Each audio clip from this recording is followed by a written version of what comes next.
पाठ 11। दूध का दूध, पानी का पानी। एक राजा था। वो अपने न्याय के लिए बहुत प्रसिद्ध था। एक दिन पड़ोस के एक राजा ने उसकी परीक्षा लेनी चाहिए। ये सोचकर उसने अपना भेष बदला और घोड़े पर बैठकर शहर को चला। वो सड़क पर जा रहा था।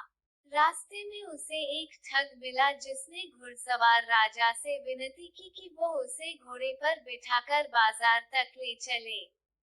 राजा ने उसकी विनती मान ली तथा उसे घोड़े पर बिठा लिया।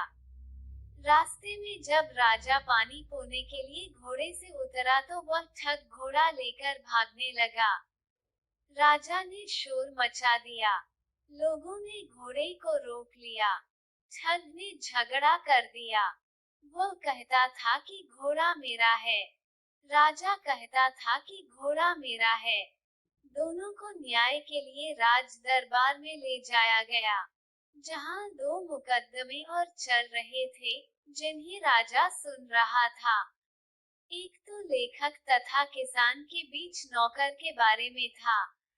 नौकर गूंगा तथा बहरा था। किसान कहता था कि नौकर मेरा है, परंतु लेखक कहता था कि नौकर मेरा है। राजा ने नौकर अपने पास रख लिया और उन्हें अगले दिन आने को कहा। दूसरा झगड़ा था एक तेल वाले तथा एक कसाई के बीच। तेली कहता था कि पैसे मेरे हैं। राजा ने पैसे अपने पास रख लिए और दोनों से कहा कि अगले दिन आना। अब ठग और घुड़सवार राजा की बारी थी। उनका झगड़ा सुनकर राजा ने उनसे भी यही कहा कि घोड़ा यहाँ छोड़ जाओ और अगले दिन आना।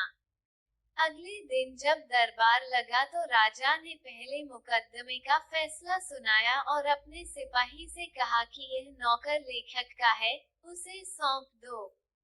किसान को 50 चाबुक लगाने का दंड दिया गया। लगाओ। दूसरे मुकदमे में राजा ने आज्ञा दी कि ये पैसे कसाई को दे दो और तेली को चाबुक। अब बारी थी घुड़सवार राजा तथा ठग के फैसले की। राजा ने घोड़े को पहले ही अस्तबल में बांध दिया था।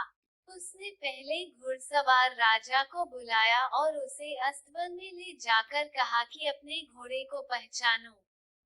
राजा ने तुरंत अपना घोड़ा पहचान लिया तथा उसकी पीठ पर हाथ फेरा। घोड़े ने भी अपने मालिक को पहचाना तथा वह हिनहिनाया। फिर राजा ठग को भी अस्तबल में लाया और कहा कि अपना घोड़ा पहचानो।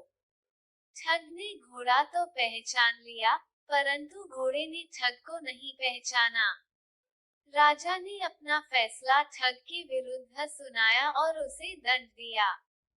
पड़ोसों राजा अपना घोड़ा पाकर प्रसन्न हो गया।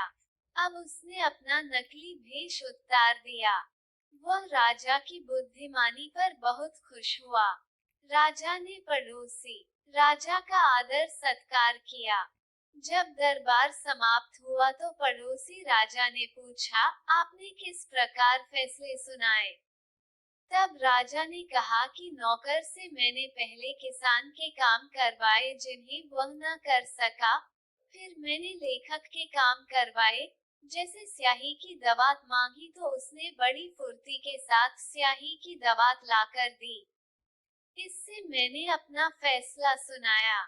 तेलू और कसाई के झगड़े को निपटाने के लिए मैंने पैसों को पानी से भरी बाल्टी में डाला तो देखा कि तेल के कण पानी पर नहीं तैर रहे। अंततः पैसे तेल वाले की मुट्ठी के नहीं हैं। पड़ोसी राजा ये बातें सुनकर बहुत प्रसन्न हुआ।